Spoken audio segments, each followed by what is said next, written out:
बिस्मिल्लाहिर्रहमानिर्रहीम। अज़ीज़ तलबा, अस्सलाम वालेकुम। कैसे हैं आप? उम्मीद है आप सब खैरियत से होंगे। मैं मिस नगीन अली जमात पंजम की उर्दू की तफ़हीम के लेक्चर नंबर 9 के हिस्सा दोम के साथ हाजिर हूँ। आज हम आपकी किताब की तफ़हीम के मशक़ी सवालात यानी सरगर्मियाँ करने जा रहे हैं। काम करने से पहले इस बात को ज़हनशीन कर लीजिए कि गुज़िश्ता लेक्चर नंबर 8 आपको पहले सुनना अज़द ज़रूरी है ताकि आप तमाम सवालात को बतरीक़ा एहसन कर पाएँ।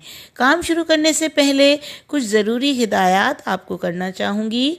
तो बच्चों, जिस सफ़े पे आप काम करने जा रहे हैं उस पर सबसे पहले एक स्केल की चौड़ाई का हाशिया लगाना है, फिर तारीख़ और बरोज़ लिखना है। उसके बाद तफ़हीम का नाम इंतहाई खूबसूरत तरीके से खुशखत के अंदाज में नीले कलर की पेंसिल से तहरीर करना होगा और मशक़ी सवालात के जवाब की हेडिंग भी आपको देनी होगी।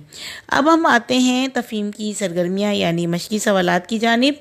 तो बच्चों, आपकी जो तफ़हीम है ना, इसमें मैंने गुज़िश्ता लेक्चर में इस तफ़हीम की 4 सरगर्मियाँ यानी 4 सवालात के जवाब आपको समझाए थे।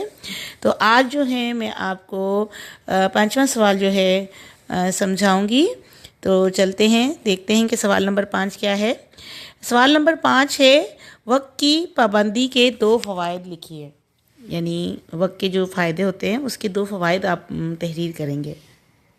तो प्यारे बच्चों, आप इसका जवाब अपने इसमें अपनी राय आप दें तो ज़्यादा बेहतर है। मैं अपनी राय दे रही हूँ, ठीक है ना बेटा? तो आपका अगर जहन में कुछ और आए तो आप वो भी इसमें अपना सवाल नंबर 5 के जवाब में लिख सकते हैं।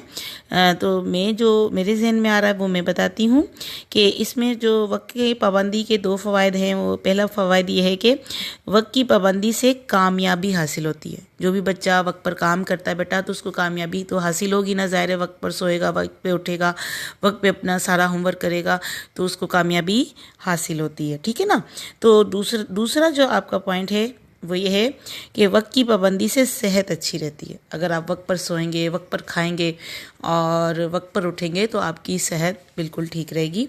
इसके अलावा भी बहुत फ़वाइद हो सकते हैं, वो आप अपने सोच के मुताबिक लिख सकते हैं मज़ीद, ठीक है ना बेटा। तो अगला सवाल है, जो लोग वक्त की पाबंदी का ख्याल नहीं रखते उन्हें क्या क्या नुकसानात उठाने पड़ते हैं? तो बेटा, इस सवाल के जवाब में आप ये लिख सकते हैं कि जो लोग वक्त की पाबंदी का ख्याल नहीं करते कामयाबी से दूर रहते हैं, ज़िल्लत और बदहाली उनका मुकद्दर बन जाती है।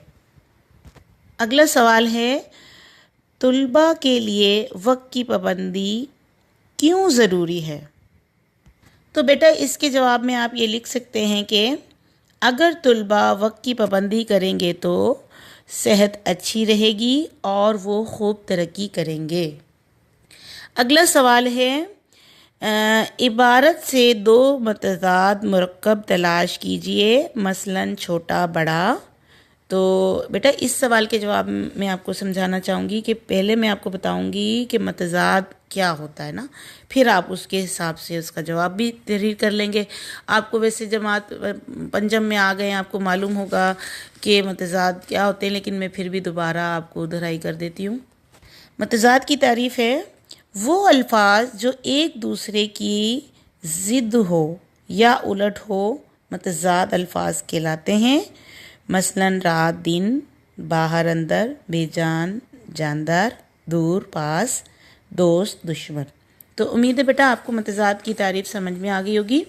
तो आपने करना क्या है कि आपकी जो ये इबारत है ना तफ़हीम, इसमें 2 मतज़ाद मुरक्कब आपने तलाश करने हैं ना, और उसको लिखना होगा साथ साथ लिखे हुए हैं। तो आपकी इसमें पहले पैराग्राफ में लिखे हुए हैं छोटा बड़ा, जो मिसाल में भी है, अमीर और गरीब, और तीसरा लिखा हुआ है शहरी और देहाती। ये एक साथ साथ लिखे हुए हैं। तो ये जो है मुरक्कब अल्फाज के मतज़ाद मुरक्कब हो गए। तो मुरक्कब वो होते हैं कि जो 2 अल्फाज एक साथ लिखे जाएं, वो मुरक्कब होते हैं, ठीक है ना बेटा। तो ये आपका यहाँ पर 4 सवाल जो मैं मुकम्मल मज़ीद हुए। पिछले जो लेक्चर, जो हमारा गुज़िश्ता लेक्चर था, उसमें मैंने आपको 4 सवालात के जवाब के मफ़हूम समझाए थे, और अब मज़ीद आज भी 4 सवालात के जवाब समझाए हैं। उम्मीद है आपको समझ आ गए होंगे। تو پیارے بچوں، آج کے لیے آپ کو تفہیم کے 4 سوال دیے جا رہے ہیں جو آپ کو کرنے ہیں۔ باقی کی سرگرمیاں یعنی مشقی سوالات کے جوابات ہم آئندہ لیکچر میں کریں گے۔ اب ہم بڑھتے ہیں آپ کے گھر کے کام کی جانب۔ تو پیارے بچوں، آپ کا کام جو ہے انتہائی خوشخط ہونا چاہیے۔ آپ کا گھر کا کام یہ ہے کہ آپ نے تفہیم کے مشقی سوالات کے جوابات، جس کی آپ کو ابھی رہنمائی فرمائی گئی ہے، اس کے عین مطابق مشقی سوالات کے جوابات خوشخط تحریر کرنے ہیں۔ اس کے بعد آپ نے اس کی تصویر لے کر آپ کی کلاس کے واٹس ایپ گروپ میں بھیجنی ہوگی، تاکہ میں اس میں کوئی مزید کوئی اصلاح کی گنجائش ہو یا کوئی اغلاط ہوں، غلطیاں ہوں، تو میں اس کو درست کر سکوں، آپ کی مزید رہنمائی فرما سکوں۔ اب اجازت دیجیے، آج کے لیے اتنا ہی۔ اپنا بہت سارا خیال رکھیے گا۔ انشاءاللہ تعالی اگلے لیکچر میں اسی تفہیم کے باقی سوالات کے جوابات کے لیے آپ کی مزید رہنمائی کے لیے حاضر ہوں گی۔ تب تک کے لیے اللہ حافظ۔